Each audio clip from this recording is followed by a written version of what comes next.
Well, it's another beauty.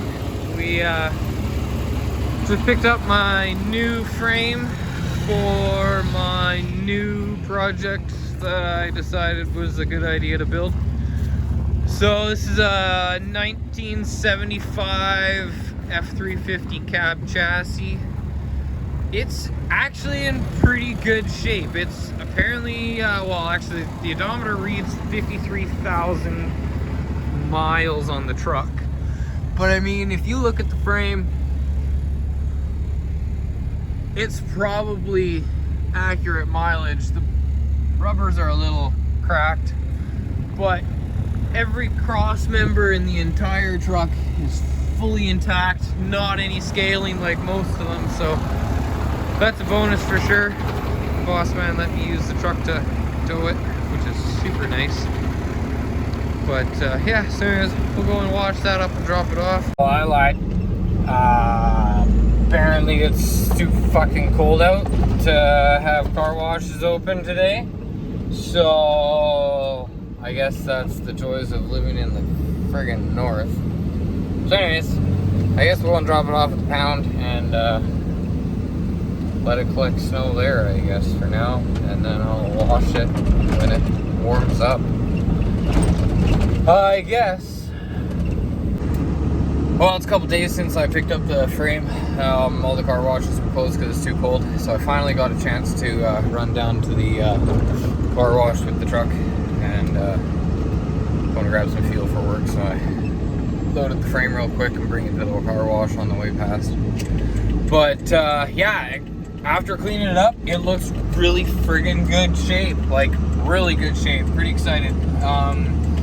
I still am gonna pull all the bushings off and replace the bushings before I slam it together, because I am gonna have to get this vehicle that I'm building to pass a BC assigned VIN inspection. So before I put the air ride in, I'm gonna send it through its inspection with a factory suspension and brake setup on it.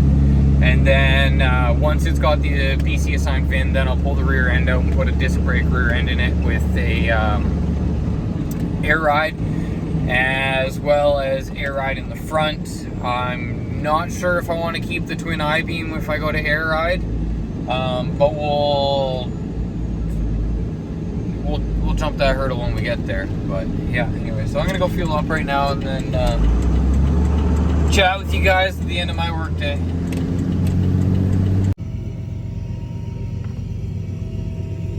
This is what I mean. Frame, the brake lines. Hell, I was told that the e-brakes even function, which is true. Holy, that's crazy. The brake lines, all the cross members, every rivet. Oh, that one's dinked. I'm gonna have to change that one. Oh, actually, no, the other one's just the same. That's just the way it is, I guess. But the fuel line's good. I'm not using that because it's going to be a different motor altogether. But steering box looks like it hasn't been puking fluid all over the place. Brake lines are mint shape. Flex lines, probably replace those. But everything else, it's got this super rad cooler that got a little bit kinked, but I'll fix that. But yeah, all the grease nipples are still intact. Like all the backing plates even not rotted right out. Nuts.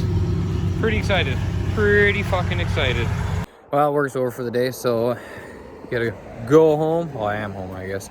But so anyways, as I mentioned, I decided I'm gonna build a new project.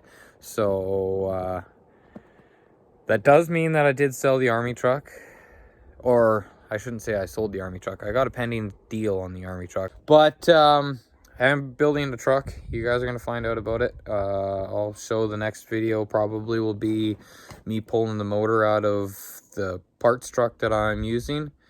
I can tell you that it's a 2-stroke. You can try and figure out what it is from there. And the body that I'm going to use is a Ford, but it's not a dent side Ford, so you can try and guess what I'm going to go from there as well. But in the meantime, just stay tuned and follow along and go from there, I guess. Anyways, have a good night, you guys.